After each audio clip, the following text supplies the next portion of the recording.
Brace த Lord. இன்றைய நாளுக்கான வேத தியானம் கொலோசையர் 2ஆம் அதிகாரம் 1 முதல் 23 வரை. உங்களுக்காகவும் லவோதேக்கியாவில் இருக்கிறவர்களுக்காகவும் சரீரத்தில் என் முகத்தை காணாதிருக்கிற மற்ற எல்லாருக்காகவும் மிகுந்த போராட்டம் எனக்கு உண்டென்று நீங்கள் அறிய விரும்புகிறேன். அவர்களுடைய இருதயங்கள் தேற்றப்பட்டு அவர்கள் அன்பினால் இணைக்கப்பட்டு பிதாவாகிய தேவனுக்கும் கிறிஸ்துவுக்கும் உரிய ரகசியத்தை அறிந்து கொள்ளுகிற உணர்வின் பூரண நிச்சயத்தினுடைய எல்லா ஐசுவரியத்திற்கும் உரியவர்களாக வேண்டுமென்றே இப்படி விரும்புகிறேன். அவருக்குள் ஞானம், அறிவு என்பவைகளாகிய பொக்கிஷங்கள் எல்லாம் அடங்கியிருக்கிறது. ஒருவனும் நய வசனிப்பினாலே உங்களை வஞ்சியாதபடிக்கு இதை சொல்லுகிறேன்.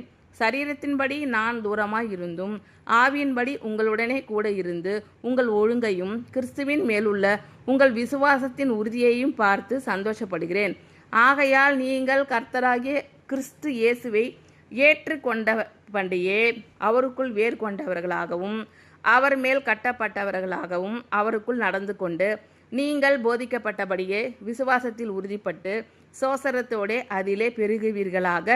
லௌகீக ஞானத்தினாலும் மாயமான தந்திரத்தினாலும் ஒருவனும் உங்களை கொள்ளை கொண்டு போகாதபடிக்கு எச்சரிக்கையாயிருங்கள்.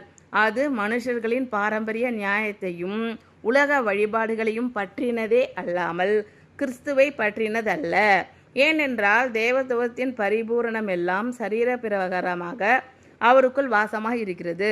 மேலும் சகல துரைத்தனங்களுக்கும் அதிகாரத்துக்கும் தலைவராய் இருக்கிற அவருக்குள் நீங்கள் பரிபூர்ணம் உள்ளவர்களாய் இருக்கிறீர்கள். அல்லாமலும் நீங்கள் கிறிஸ்துவை பற்றும் விருத்த சேதனத்தினாலே மாம்சத்துக்குரிய பாவ சரீரத்தை களைந்து விட்டதினால் கையால் செய்யப்படாத விருத்த சேதனத்தை அவருக்குள் பெற்றீர்கள். ஞானஸ்தானத்திலே அவரோடே கூட அடக்கம் பண்ணப்பட்டவர்களாகவும் அதிலே அவரை மரித்தவரிலிருந்து எழுப்பின தேவனுடைய செயலின் மேலுள்ள விசுவாசத்தினாலே அவரோடே கூட எழுந்தவர்களாகவும் இருக்கிறீர்கள்.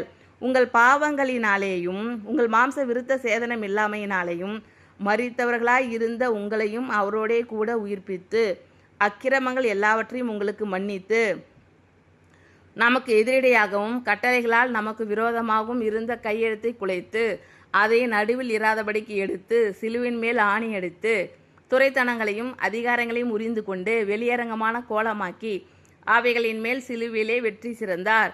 ஆகையால் போஜனத்தையும் பானத்தையும் குறித்தாவது பண்டிகை நாளையும் மாத பிறப்பையும் ஓய்வு நாட்களையும் குறித்தாவது ஒருவனும் உங்களை குற்றப்படுத்தாதிருப்பானாக.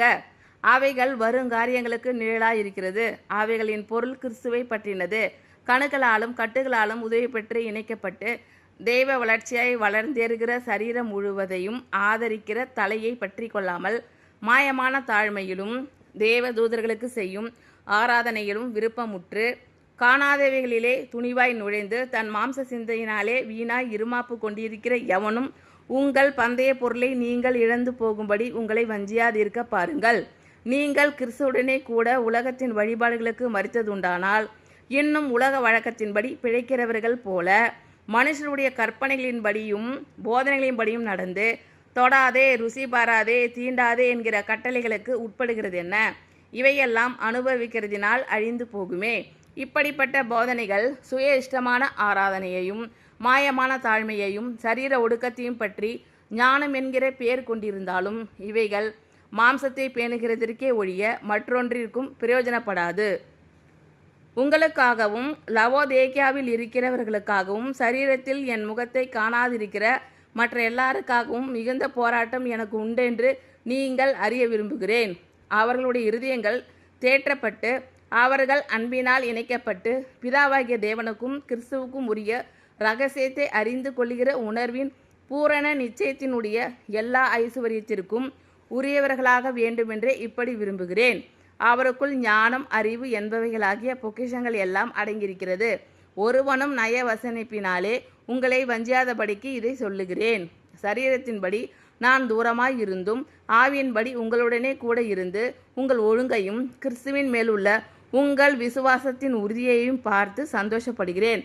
ஆகையால் நீங்கள் கர்த்தராகிய கிறிஸ்து இயேசுவை ஏற்றுக்கொண்டபடியே அவருக்குள் வேர் கொண்டவர்களாகவும் அவர் மேல் கட்டப்பட்டவர்களாகவும் அவருக்குள் நடந்து கொண்டு நீங்கள் போதிக்கப்பட்டபடியே விசுவாசத்தில் உறுதிப்பட்டு சோசரத்தோடே அதிலே பெருகுவீர்களாக.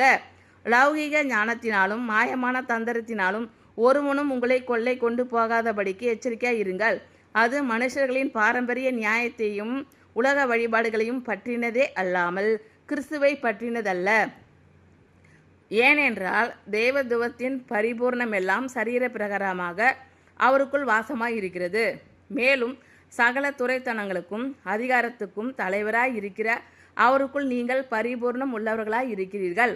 அல்லாமலும் நீங்கள் கிறிஸ்துவை பற்றும் விருத்த சேதனத்தினாலே மாம்சத்துக்குரிய பாவ சரீரத்தை களைந்து விட்டதினால் கையால் செய்யப்படாத விருத்த சேதனத்தை அவருக்குள் பெற்றீர்கள்.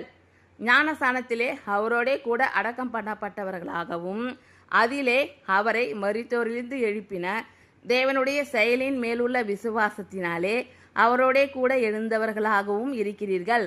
உங்கள் பாவங்களினாலேயும் உங்கள் மாம்ச விருத்த சேதனம் இல்லாமையினாலேயும் மரித்தவர்களாய் இருந்த உங்களையும் அவரோடே கூட உயிர்ப்பித்து அக்கிரமங்கள் எல்லாவற்றையும் உங்களுக்கு மன்னித்து நமக்கு எதிரிடையாகவும் கட்டளைகளால் நமக்கு விரோதமாகவும் இருந்த கையெழுத்தை குலைத்து அதை நடுவில் இராதபடிக்கு எடுத்து சிலுவையின் மேல் ஆணி அடித்து துரைத்தனங்களையும் அதிகாரங்களையும் உரிந்து கொண்டு வெளியரங்கமான கோலமாக்கி அவைகளின் மேல் சிலுவையிலே வெற்றி சிறந்தார்.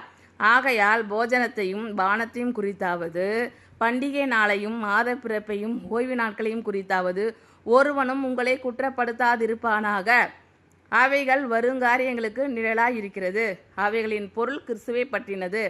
கணுக்களாலும் கட்டுகளாலும் உதவி பெற்று இணைக்கப்பட்டு தேவ வளர்ச்சியாய் வளர்ந்தேறுகிற சரீரம் முழுவதையும் ஆதரிக்கிற தலையை பற்றி கொள்ளாமல் மாயமான தாழ்மையிலும் தேவ தூதர்களுக்கு செய்யும் ஆராதனையிலும் விருப்பமுற்று காணாதவைகளிலே துணிவாய் நுழைந்து தன் மாம்ச சிந்தையினாலே வீணாய் இருமாப்பு கொண்டிருக்கிற எவனும் உங்கள் பந்தய பொருளை நீங்கள் இழந்து போகும்படி உங்களை வஞ்சியாதிருக்க பாருங்கள். நீங்கள் கிறிஸ்துவுடனே கூட உலகத்தின் வழிபாடுகளுக்கு மரித்தது உண்டானால் இன்னும் உலக வழக்கத்தின்படி பிழைக்கிறவர்கள் போல மனுஷருடைய கற்பனைகளின்படியும் போதனைகளின்படியும் நடந்து தொடாதே, ருசி பாராதே, தீண்டாதே என்கிற கட்டளைகளுக்கு உட்படுகிறது என்ன? இவையெல்லாம் அனுபவிக்கிறதினால் அழிந்து போகுமே. இப்படிப்பட்ட போதனைகள் சுய இஷ்டமான ஆராதனையையும் மாயமான தாழ்மையையும் சரீர ஒடுக்கத்தையும் பற்றி ஞானம் என்கிற பெயர் கொண்டிருந்தாலும் இவைகள் மாம்சத்தை பேணுகிறதற்கே ஒழிய மற்றொன்றிற்கும் பிரயோஜனப்படாது. ஆமீன். Thank you Lord. கர்த்தர் உங்கள் அனைவரையும் ஆசீர்வதிப்பாராக. God bless you all.